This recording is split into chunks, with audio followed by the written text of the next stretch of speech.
अस्सलामुअलैकुम नाज़रीन, अक्सर औक़ात शोरा के परवाज़े तख़य्युल पे बात करता हूँ मैं।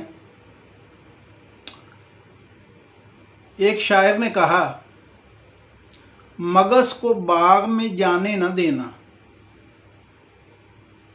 नाहक खून परवाने का होगा।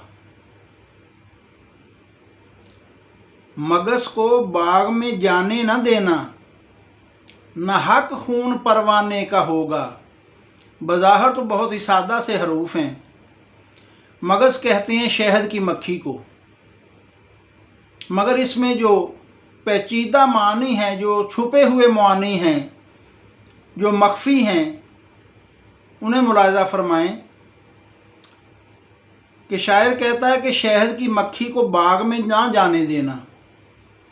अगर शहद की मक्खी बाग में गई तो वह मुख्तलिफ दरख्तों से, फलों से, फूलों से रस चूसेगी। रस चूसने के बाद वो कहीं ना कहीं छत्ता बनाएगी।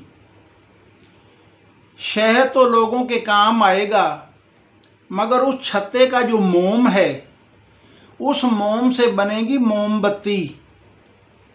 जब वो कोई जलाएगा, उस आग को देखकर परवाना आएगा और जल के मर जाएगा।